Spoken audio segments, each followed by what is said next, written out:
Okay, everybody. Hi. I just want to get this out there because I said I was going to do a quick review of this, and if I don't do it now, I'm probably never going to get it done. And I don't really know if you guys can see it too well because I'm behind the screen of the computer that I'm shooting this on, and I'm sorry if it's really loud. The mic is right in front of me.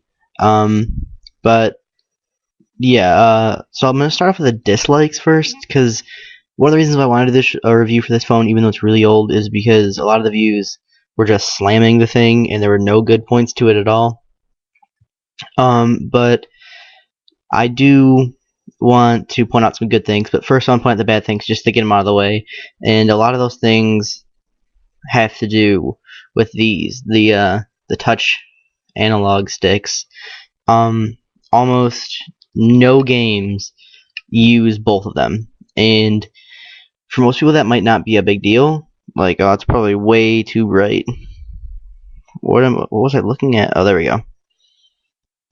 Alright, it might still be way too bright, but if you guys can see that, I have to use this to move around and this to look.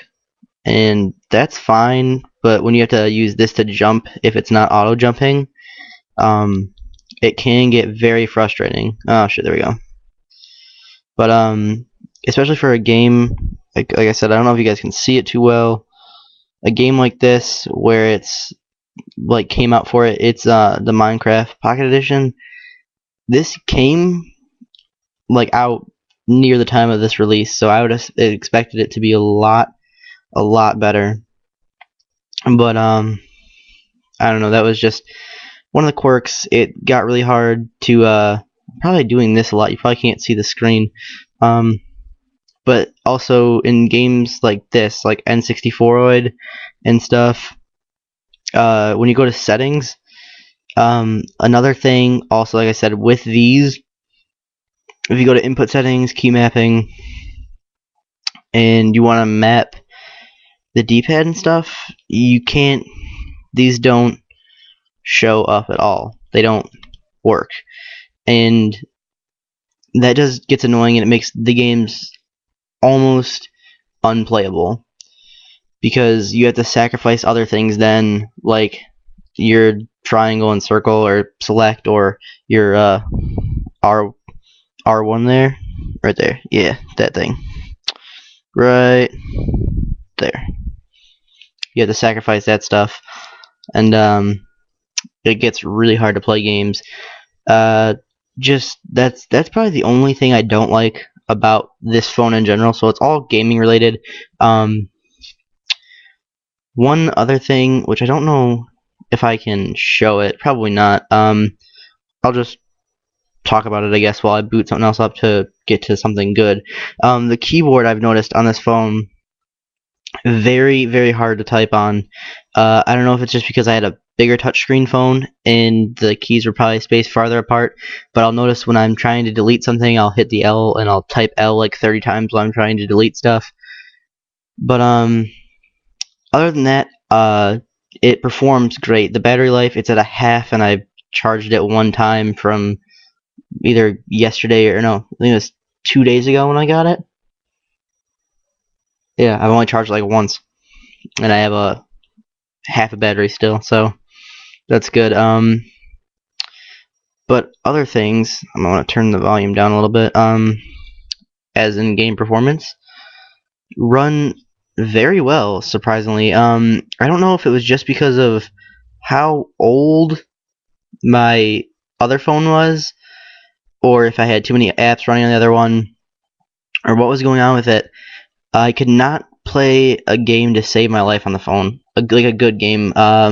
Not saying that the apps for Android aren't good, but games like Zelda, if I want to play an emulator, on my other phone would lag significantly, and really the only time I've ever lagged in this game is when I get out into the fields. That's pretty much the only time I've ever had it lag, and other times it runs fairly smoothly. And right now it's running at a pretty good rate. But also things to know about it is it's just like any other phone. So when you run other things, it's going to mess it up significantly. Let's see if I have anything else on that could be messing with it. I might have Battlefield on. That's the only thing I've noticed. Is it glitches a lot, or not glitches, but lags a lot if you have Battlefield running. But that's because that's Battlefield and it's a full game. And that's another thing I'll point out is that I don't know why you can't map these touchpads to an N64oid or PSX. And by the way, PSX runs just fine also when you find a game to work for it. And Battlefield's not working. Oh, there we go. In this game, this is what I'm going to point out with these. One reason why I don't understand why these don't work, why they don't map, they work so good.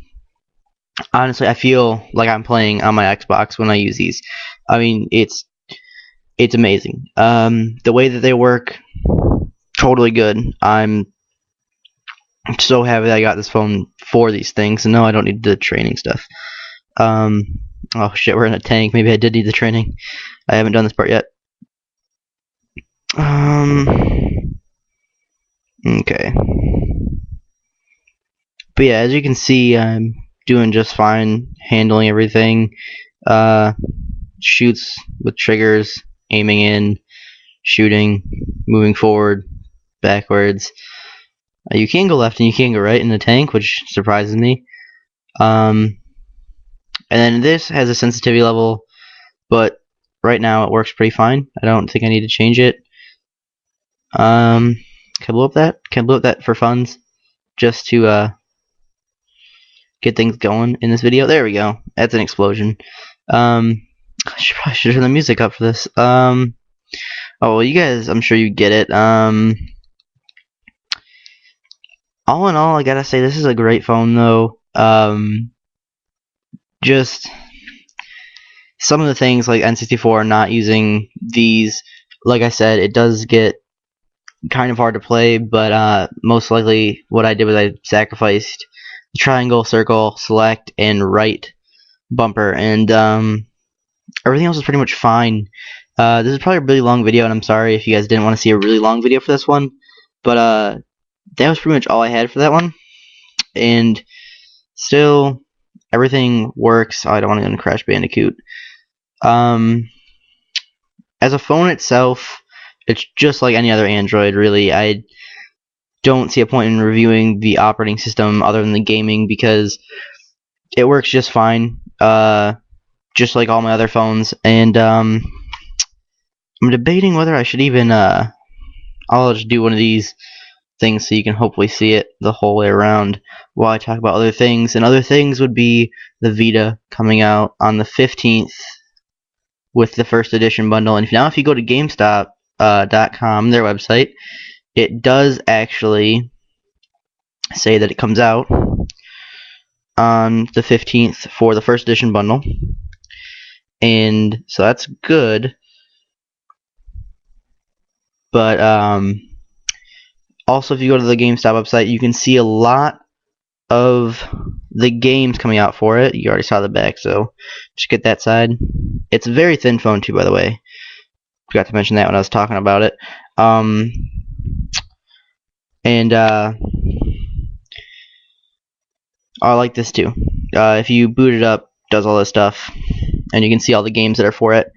But as I was saying about the Vita, it has a really good lineup of games on the website if you go look at it, and can't wait to get it. And I'll probably do an actual review of it, not one like this where I just hold it shakingly in front of the camera. I'll do an actual review of it and get a good one on there, and maybe do a couple of them, try and get them all good, if that makes sense. Very tired, sorry guys. I just wanted to get this up because, like I said, if I didn't do this now, I probably wouldn't do it ever. Very lazy. Um, well, that's pretty much it, and I'll be back again either before or on the 15th.